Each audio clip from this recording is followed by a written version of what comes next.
Hey YouTube, how's it going? I'm Kenji and this is my channel, and if you're one of the few people watching this video, I just want to say thanks for taking the time out of your day. I've never done a video blog before, and I gotta say it's a little weird talking to a computer screen, but a few years ago my buddies and I did this Predator fan film and uploaded it on this channel, and it got way more views and way more attention than I ever expected. So I just want to take the time to talk a little bit about how and why this film came about and how we were able to do it on a $500 budget. And if there's any aspiring filmmakers out there like myself, hopefully it'll be helpful to you, and if not, hopefully it won't be wasting your time. So here in Hawaii we have this underground film challenge event thing called the Showdown in Chinatown, which is basically they give you like a week or 48 hours to make a film, and they provide you a topic, a line of dialogue, and a couple props that you have to put in your film, and the rest is up to you. And my buddies and I had done a bunch of showdowns in the past. It's a lot of fun. And for this particular one, it was an action movie. So we all got together and we decided to give it a shot. Now, I've always been a huge fan of the Alien and Predator franchises. As a kid, I collected all the toys. I still have my Scorpion alien here. He doesn't blow up anymore, unfortunately. I even made my nephew a little Predator costume for Halloween.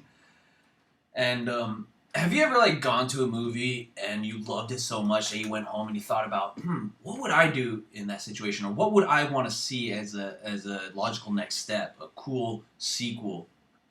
And for me, I always thought it'd be really cool to set Predator in the past. You know, you see Danny Glover when he gets that gun, and you establish that these Predators have been around for a long time. So basically, I pitched to my friends. I'll say, hey guys, let's do a fan film. Let's do something really fun. And they're like, yeah, let's do it. So I went home that night and I wrote a condensed version of what I thought would be a cool Predator movie, which was this one in World War II.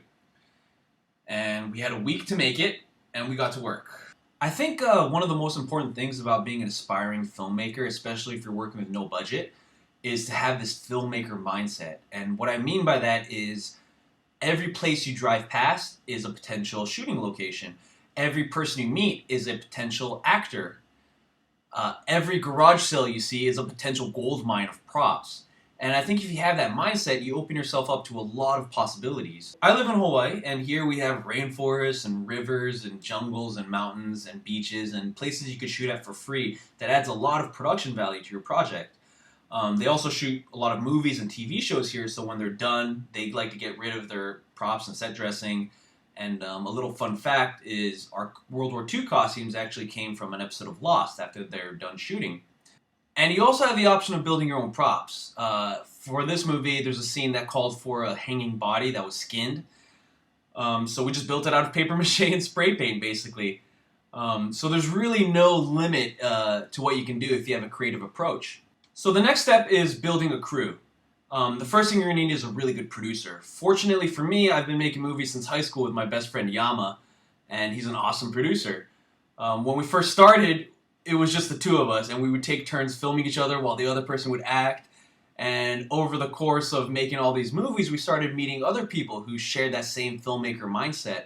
And when you start meeting these like-minded people, pretty soon you're just with your best friends who just want to make movies. And that's how we met Ryan, who's a very talented cinematographer who has his own camera gear. We met Max, who has his own sound editing studio. We met Jess, who learned how to do basic VFX from watching online tutorials. And that brings me to another point, is we're so lucky to be living in a time right now where you can learn almost anything from just YouTube tutorials. I think Ryan was probably the only person out of all of us that actually went to film school. So one of the most important assets of a good producer is the ability to be creative. And I'm not talking in the sense of being a writer or an actor, but in the sense of being creative and putting pieces together. For example, for this movie about a predator, we kind of needed a predator costume. So what Yama did was he called everyone we knew, checked every forum online, and eventually found a picture of a guy in a predator costume that was tagged on someone else's Facebook picture, and he reached out to him. And that's how we met Jay, who built his own predator costumes, and we reached out to him, and he was a bit hesitant at first, but he agreed to meet us. So Yama and I drove out in the middle of the night to meet with him, and he showed us his predator suit. We pitched him the idea of what we wanted to do, and basically that's how we got our predator costume. It was the night before our first day of shooting. I don't recommend you doing that. So you're probably wondering, where can you get actors for your movies? Like I said, when we first started out, it was just me and Yama that were acting. And then pretty soon we started casting our friends. And then you get to a point as a filmmaker where you need to start casting real actors because it makes a huge difference in quality to your work. Fortunately for us, we've been making movies for a while now, so we've met a lot of great actors, aspiring actors who want the work and want the experience and are willing to jump in on one-day notice and help us out with our Predator movie. Now, you're probably wondering, where did the money go? For this project, Yama and I both put in a few $100s each, and we ended up with like $500 roughly for a budget, which is a lot considering no one's getting paid.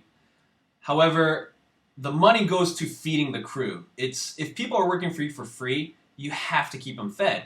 So the money went to coffee in the morning, breakfast, lunch, and snacks, and the rest of it went to props. Like we needed to get boots from Walmart the night before shooting, and we needed to get spray paint and other little knickknacks like that. So that's basically where the money goes. And that's basically how we made our movie for $500 within a week. So yeah, if you want to make a movie, all it really takes is a camera and an idea. The people I've been working with are now my best friends. And at the end of the day, it's really important to remember why you're doing it in the first place. There's always going to be haters, there's always going to be trolls trying to bring you down, but you know what? You're not making the movie for them. So I hope that answers some of your questions and helps anyone out there that just wants to make a movie. If you have any other questions, just leave a comment. I'll get back to you. Thanks for watching. Shoots.